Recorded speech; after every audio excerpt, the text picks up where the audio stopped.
pour wax ne axe bi benn joueur moo fa valable muy Niakhaté mais Niakhaté dafa sonn parce que ki ñu ko booleel Kalidou Koulibaly mënoo ñëw di traîner une blessure pendant 2 mois ñëw coupe du monde bëgg a nekk au top niveau c'est pas possible Kalidou Koulibaly n'est pas compétitif et dans cette compétition li nga xam ne moom nga war a def mooy jël les meilleurs du moment pour aller à la coupe du monde il faut être à 100% voire à 200%. Il faut être en pleine possession de ses moyens physiques athlétiques. Malheureusement défense centrale kenn du ko colmater face à des attaquants comme Haaland comme Mbappé tu prends la pelle et c'est ce qui est en train de se passer beneen bi ci des mooy défense bi ñi leen war a dimbali muy le milieu teg nga fa ñaari joueurs yi nga xam ne physiquement également ils sont pas au top. Idrissa Gana Gueye a traîné une blessure ñëw nga bëgg ko titulariser à tous les matchs ki nga xam ne mooy Pape Gueye il a fait une excellente Coupe d'Afrique des Nations mais bi muy ñëw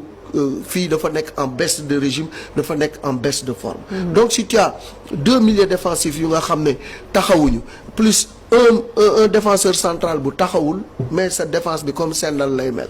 da ngay jël ay bii bay bëgg a dee. Pape Thiaw nag en toute sincérité moi je pense qu'il a le complexe des cadres wala boog cadres yi ñoo koy imposer lu muy def parce que aussi une équipe bu fekkee ni da nga tirer ay enseignements ci défaite contre la France taxaw sur tous les toits di jàng nañu ci défaite bi di ngeen gis beneen xar kanamu Sénégal ñu ñëw nga placer waat les mêmes hommes une équipe qui perd tu places les mêmes hommes le même dispositif nga tegaat ko fa ñu dóoraat la rek maanaam la nga defoon ba ñàkk boo ko defaatee ñàkk et je pense très honnêtement que dans cette équipe là il faut que Pape Thiaw jël ay responsabilités nu muy jëlee ay responsabilités il y a des cadres qui ne sont pas au top il faut donner la chance à ces jeunes tey mondial bi ñu koy toj ay xale yu ndaw ñoo koy toj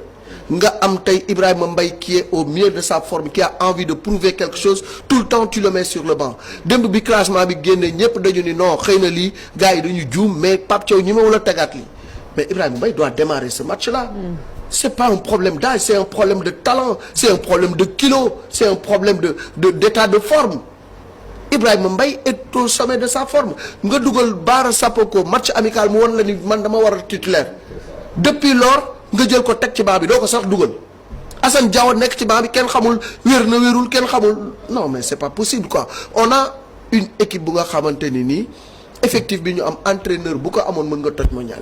bi y a que Pape Thiaw qui a cet effectif là et qui ne sait pas l'utiliser à bon escient parce qu'il a le complexe de ses cadres c'est ça la vérité il faut que mu jël ay responsabilités am sénégalais yi mënuñu laa critiquer wax la lu ñu lay wax nga ñëw di dëgër bopp boo ko defee rek gis ko parce que aussi équipe bi moomoo ko ñun Sénégal yëpp ñun ñoo ko moom li nga xam ne moom la ñu gis moo di ni Pape Thiaw a fait des erreurs sur des choix d'hommes et sur des choix tactiques et les erreurs dans les hautes compétitions se payent cash maintenant nag tout n'est pas fini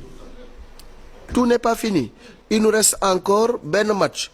nañ ko jéem a gagner après nag toog xaar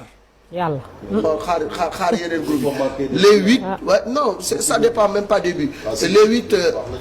waaw bi ci baax na ci mais les 8 waaw les 8 meilleurs troisième ñoom ñooy génn 8 meilleurs troisième yi mën nañ ci bokk c'est vrai il faut soigner le goal average mais Irak bi ma gis aussi du équipe bu nga xam ne dafa nooy bëgg a war a ñëw ni da ngay ñëw jaar ci kaw dóor ko dem yoon attention l'Irak que j'ai vu jouer joue bien ils ont de très bons joueurs et du petit poussé bu nga xam da ngay ñëw patamee ko dóor ko ay 5-0 wala ay ñoom it bu la neexee ñu ne dañuy jouer ñu ne mais c'est ça parce que li ma tudd Sénégal bëgg la bar bëgg de l'autre côté France ak ki nga xam ne moom mooy Norvège ñoom ñooy xëccoo première place yàlla nañu yàlla may